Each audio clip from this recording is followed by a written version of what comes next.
Welcome to the Los Angeles County Department of Mental Health's monthly magazine, Meeting of the Minds. I'm Karen Zarcidias. In this month's Mental Health Minute, a new study suggests that liars may be unhealthier than those who tell the truth. Psychologists from the University of Notre Dame in South Bend, Indiana found those who did not exaggerate, lie, or make up excuses reported few mental health complaints like stress or sadness. And they even reported fewer health complaints like headaches and sore throats. Researchers say lying tends to add more internal stress to your life. And experts agree learning to tell the truth more often can actually lead to health improvements. Hope, Wellness, and Recovery is our department's motto. With more about what DMH is up to, here's a message from our director, Dr. Marvin Southard. I'm going to talk today about the complicated relationship between stress, mental illness, and our coping instincts. Sometimes our natural coping instincts get it wrong. For example, everyone realizes that too much stress can sometimes lead to anxiety or depression. Under such stress, when we feel anxious or sad, our natural reaction sometimes is, "I'll just have a drink, it will calm me down." Or maybe, "Taking a shot would make me feel happy." Drinking is almost always a bad strategy for dealing with anxiety or sadness that results from stress for two reasons. First, because though it feels like it works in the short run, it never works as a long-term strategy. And second, because it takes away the motivation to address whatever the real cause of the stress might be. The bottom line, when you are feeling sad or anxious due to stress, don't look for help from a bottle. Thank you, Dr. Southard. We like to share stories and tips on wellness and recovery on this show. With more about this in our Walk the Talk segment, here's Kathleen Pichet. Thank you, Karen. My guest today is Reba Stevens. Welcome, Reba. Reba Stevens knew from a very young age that something was wrong. At 13, Reba experienced issues of abandonment, neglect, and emotional abuse. At 16, she lost her best friend and sister. And at 19, she found alcohol and drugs numb the feelings and thoughts she was never allowed or encouraged to express. 21 years later, after a life of crack cocaine, drinking, and stealing, she was forced to get sober. She was diverted from jail and sent to a behavioral modification home where she had thoughts of taking her life.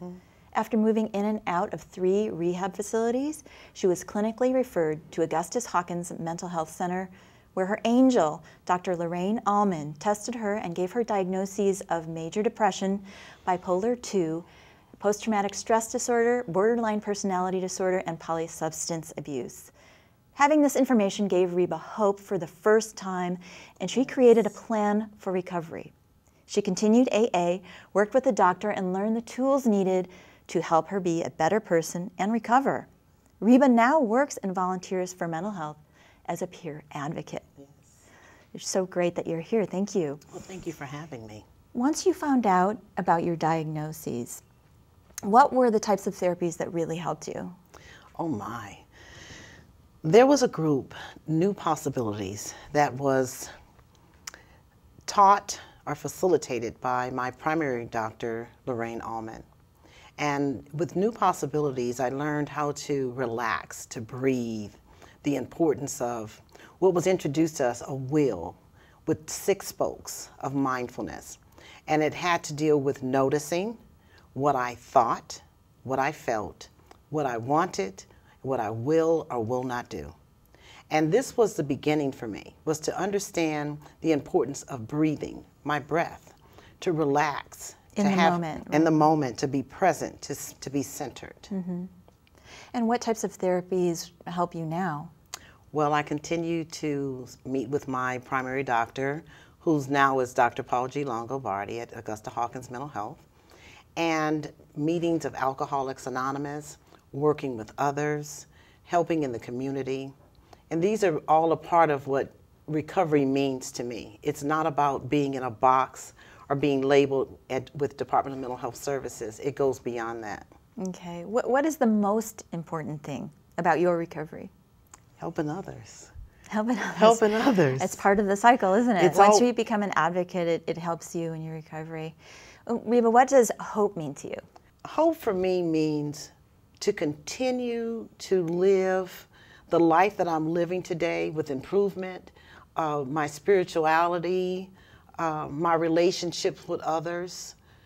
Hope is, I don't want to seem cliche and say that hope is my future and all of these things in which perhaps could not be realistic for me. Because my hope today is that I can continue to encourage, to empower, and to inspire others. Right, and that's exactly what you're doing now. Tell us what you're doing now.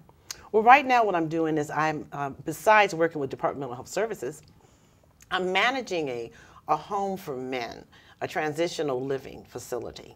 And I'm also out at Compton Family Mental Health as an advocate, a peer advocate, where I'm actually able to assist the clinicians as well as the consumers at large at that particular location. The most important thing that I find that I'm doing today is that I'm a member of the Spiritual Roundtable. And the Spiritual Roundtable is a collaborative partnership between clergy and clinicians of Department of Mental Health in Service Area 6. And what we're doing there is that we're joining hands together to improve the community and to be supportive of the clergy's congregation, consumers at large. Great, that sounds wonderful, because I know that the clients asked for that spiritual piece for their own recovery. What part of your journey has really set you free? I know that you've really overcome a lot of barriers. Well, I truly believe that it had everything to do with the confidentiality of Department of Mental Health Services. You see, when I first walked into the doors of Department of Mental Health, I was homeless, hopeless, helpless, afraid, and the stigma was truly the biggest issue for me. The fact that I was concerned about what other people would think about me or would be aware of the fact that I was a consumer or participating with Department of Mental Health Services. What I have found is that Department of Mental Health Services is truly all about being mentally and emotionally healthy, that it's a safe environment. And I'm just excited to be a consumer with Department of Mental Health, because I no longer have to deal with the lies or the deception of others. I get a chance to be free. And this is what freedom is all about. It's just being who I am and present right now and living my life. That is very spiritual and very inspirational. Reba Stevens, thank you so much for being on Walk the Talk. Thank you for having me. Really great. Back to Karen. Thank you, Kathleen. And that's the show for this month's edition of Meeting of the Minds. To learn more about the Department of Mental Health and for more information about DMH's programs and resources, you can always visit the website anytime at dmh.lacounty.gov. You can also follow us on our Facebook page and watch our Profiles of Hope videos and PSAs on YouTube. Just search for the Los Angeles County Department of Mental Health or LAC DMH.